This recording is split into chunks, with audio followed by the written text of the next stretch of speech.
Kulang-kulang yata 20 ito. Dala ng mga tropa pips. Galing Mabalacat. Dami ah. Daming patukanin to. Estimated 2 kilos. 2 kilos ha. 2 kilos pala. Ang ganito, mga singko. Para siyang, itong indigo. Ito indigo, mga singko. Indigo check ang tawag nila dito. Maganda. Mukhang lalaki. Singko, laki. Isang black check. Hindi. Oh, black check na parang grizzle. Pero ang laki niya, grabe. Big size to. Tingnan natin. Ayun, ang laki. Laking ibon. Big size.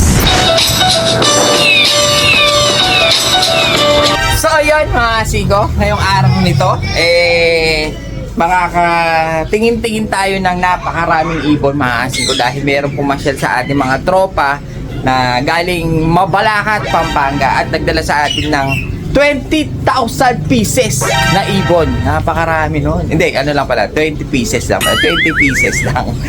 Bali si tropa nagbawas at dinala niya sa atin yung mga ibon. Marami rin maganda kaya gagawin natin. Ilabas na natin sa pwesto dahil nga sobrang dami ng mga ibon. Marami tayong patutukain. Sana mabawasan agad. Kaya shoutout ko muna to. Baka makalimutan. Unahin na muna natin mga tropa pips natin na laging nagko-comment at nagpapa-shoutout sa atin. Syempre, importante ito, mga sito. Dahil nga viewers ito So, yun, salamat sa inyo at sana dumami pa kayong lahat. Shoutout natin si Ruel Peda ng Patayas, Quezon. Shoutout sa iyo. Frederick Tugay, Rolly Pineda ng Angeles City. Alejandri Cruz, shoutout sa iyo. Romnick Sarmienta, hindi pala, artista pala yun. Romnick Traijo, shoutout daw kay Ria May Nolasco ng Antipolo City, shoutout sa iyo. At last na natin, ito isa lang ito pero tingnan nyo, napakarami niya pinapa-shoutout. Sulit na sulit ito. Marvin Garcia, shoutout daw kay Rachel Ibay, Gary Ibay, Noel Ibay, Noriel Ibay at Romel Ibay. Ibay-ibay yung mga pangalan nila. Ang dami. Ng Angeles City, Pampanga. So, ayun. Maraming po salamat sa lahat ng mga nanonood. At yung mga iba, kung di ko nabanggit, sa susunod, babanggitin natin lahat yan. At, haba. Haba ng intro natin. Tingnan na natin yung mga dinala ng mga Mabalacat boys na mga gangsta. Gusto ko yung mga pormahan nila. Ganun din mga pormahan natin Hip-hop. Ito na sila sa harap. Umagawa. Mga singko, kaya pwede na tayo magpakawala. Whoop! Happy ko na nga ba, umitlog na siya. Mga 5, ito yung kahapon na binidyo natin na may ebon sa buldit sa puwet. Mga 5, ayun umitlog na nga siya dito. Sayang wala siyang pugad. Try natin lagyan ng pugad hanggat hindi pa nakukuha. Kasi may gustong humingi ng itlog, pwede nyong kuhanin, no? Mga 5, baka wala pa sanang basag. Yung magulang, ang unang anak niya, ito, gaganda. Mga opal. Yan white bar po yan Tsaka opal, yan ang unang anak niya. Ito magulang, kaya kung gusto niyo yung itlog, try ko maglagay ng pugad dyan. Baka masave natin yung 2 itlog nila. Baka ihingin na ng mga tropa pips natin, ibigay natin. Ngayon, meron tayong titignan dito. Dahil meron tayong mga tropa pips na galing Mabalacat, Pampanga. Tingnan nyo naman mga sikan na naman. Siyang katutok na patuwa na naman ang kakainin ng mga to.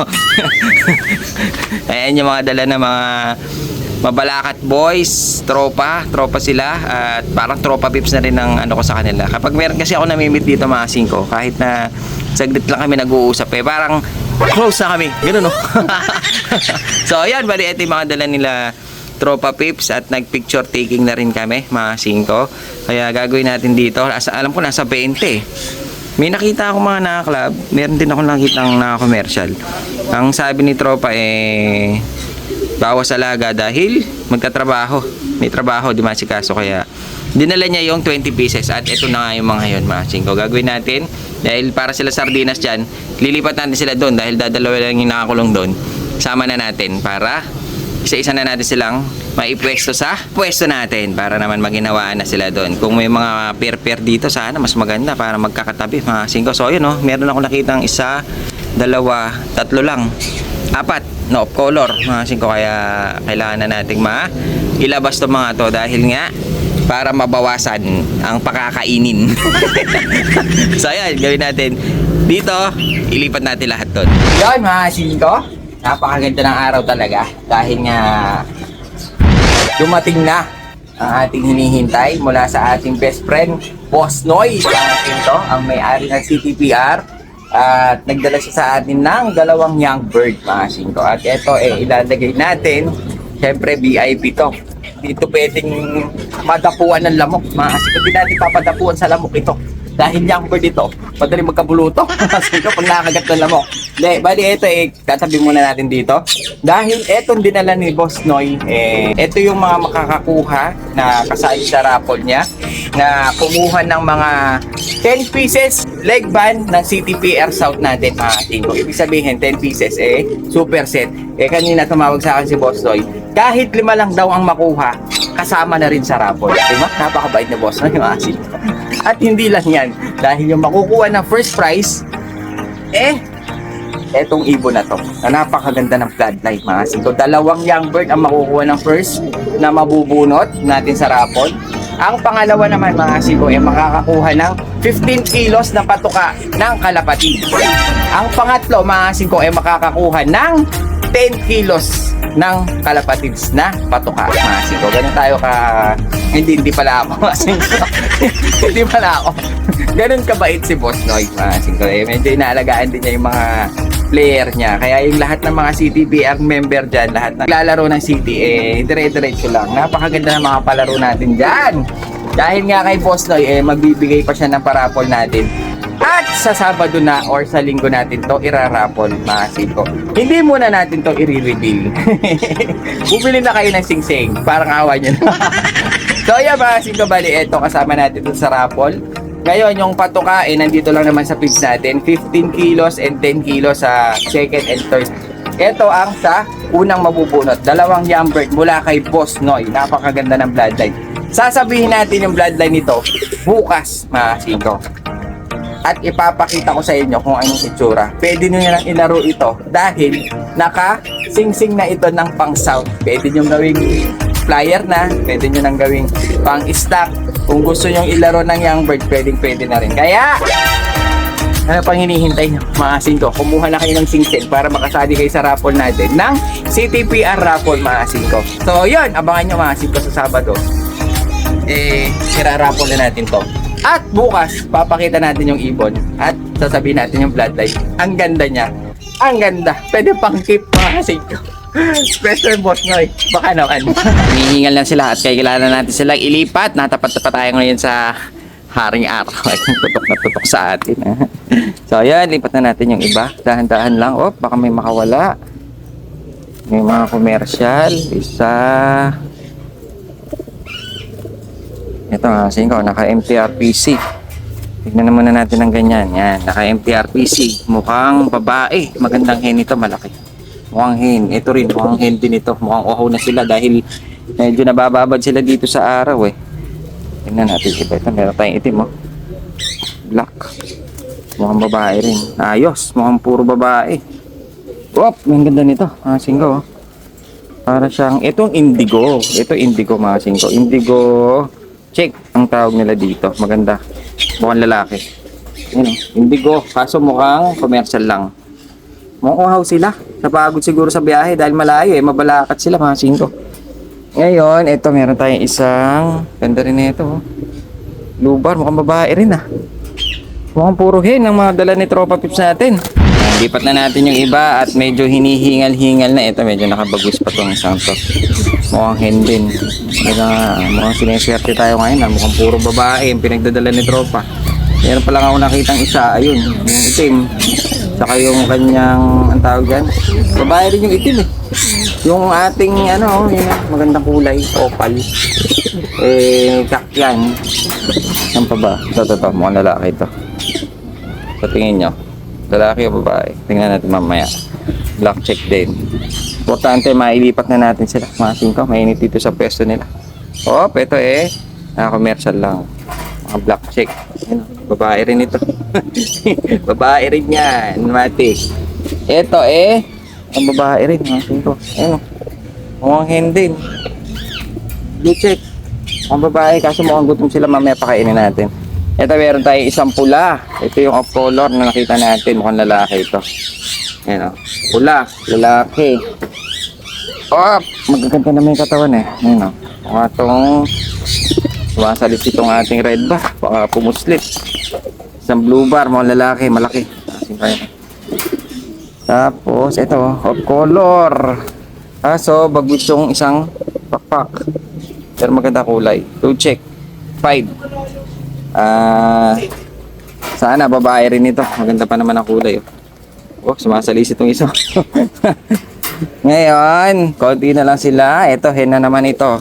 Marami talaga tayong hen. At medyo jackpot tayo kasi pag puro babae. Dahil kadalasan na naiiwan dito sa pwesto ay puro lalaki. Kaya swerte rin tayo pag maraming babae. Ito lalaki to. Matik. Malaki ulo. 2 ulo. Ito, totoo. Ang ganda nito. Oh. Singko, laki. Isang black check. Hindi. Oh, black check na parang grizzle. Pero ang laki niya. Grabe. Big size to. Tingnan natin. Ayun. Ang laki. Laking ibon. Big size. Tapos, may nakita pa ako dito mga hen. Ito, hen ito. Blue bar. White flight. Bilisan natin mga singko. Napakainit dito sa pwesto. Babad tayo sa, sa araw. Isang kak. Mukhang babae rin eh. Yan. Mali natin. Dalawa na lang. Hinihingal pa tong isa. Ayan o. Hinihingal pa. Mukhang hen din. At last, mukhang babae pa rin. Blue check, mukhang babae pa rin ito. Ang asing ko. Hop! Huwag lalabas, makulit ka. So, yun, ito yung mga ibon natin. At, tabi lang natin to. Istorbo eh. Yun, dahil nandito na lahat sila. Kasi dito na lang natin tinitignan. Dahil mahirap dun sa isang kulungan eh. So, ayan, bali ito. Kung napansin ko mga asing ko halos parang babae lahat sila. Ito, mukhang hen din ito. Black check, mukhang mga babae lahat eh. Babae, pansinin nyo mga asing ko hen. Itong isang ito mukhang hen. Yung katabi niyang black check na yan mukhang babae rin. Ito mukhang hen din. Ito ayun o. Sa itsura lang mga babae sila eh. Oh, pero itong dalawa sa dulo mukhang lalaki yan. Ito mukhang lalaki. Ito mukhang hen pa rin mga asing ko. Ito kak, ito sa dulo mukhang mga babae hen na hen ang mga mukha eh. Ito naman, ito yung gusto ko makita kasi may na ibang kasama to dati sa rare color. Ito yung tinatawag nilang indigo check na parang opal na yung buntot niya. Indigo check siya na napakaganda, wala siyang puti eh. Kaya goods ito. Yun nga lang medyo pumayat ng konti. Lalaki, isang lalaki, mga 5. Tapos ang off color niya lang at saka itong pula. Yan, isang pula na lalaki rin. Saka ito. Ito, grabe. Ito yung sinasabi sa inyo mga 5 yung malaki. Ayun, mga hen eh. Ayun, hen din itong dalawang ito eh. Hen. Ito, hen din ito. Itong isang to hen. Ito, hen din. Tsaka ito sa dulo hen. Tsaka yun nandun sa dulo ata. Mukhang babae rin. Ito yung sinasabi ko mga kasing ko. Laki niya. Isa siyang black grizzle na parang black check ang dating. Ayun, laki. Grabe. Big size ito. Ayun, laki na ng ilong. Grizzle siya. Kung titignan niya, napakalayo na yung size niya. Parang jumbo. Ayun o. Layo na size niya dun sa mga katabi niya. Parang siyang jumbo. Big size. Ang laki niya o. Kahit pa paano may naiwan tayo na isa. Uy, lumipad pa. Sumisibat ito. Gusto umuwi na babalakan. Ayan. Bali, ito yung dala ng tropa pips natin. Gagawin natin. Kailangan na natin silang ilabas. Dahil tignan nyo naman, mga 5, kung pakakainin natin yan sobrang dami yan. Sa tingin ko mukhang gutom sila kasi kanina gusto nilang kumain Try natin. Mukhang di napakain ni Tropa Pips, saka medyo uhaw sila kanina. Try natin tayong dumakot. Takot tayo ng konti. Dito na lang, medyo mura, mga 5. Dito tayo sa conditioner. Try lang natin silang bigyan ng patoka kung kakain sila ng sangkatutak sa atin. Kaya kailangan na natin silang malabas para gutom nga, gutom nga sila. Kailangan na natin talaga sila mailabas para medyo mabawasan bago natin talaga pakainin ng sabay-sabay. Kasi pag nagpakain ako mga 5, sabay-sabay. Kaya, ayun gutom sila. Tingin ko, ubusin nila 1 kilo dito. Ang dami So, ayan, labas na natin. Pati itong mga to. At dahil nga wala naman gaanong laman yung pwesto, mukhang mapupuno natin ngayon ng mga ibon. Galing ng Mabalacat, Pampanga. Mga Mabalacat boys dumayo sa atin. Nag-picture taking pa kami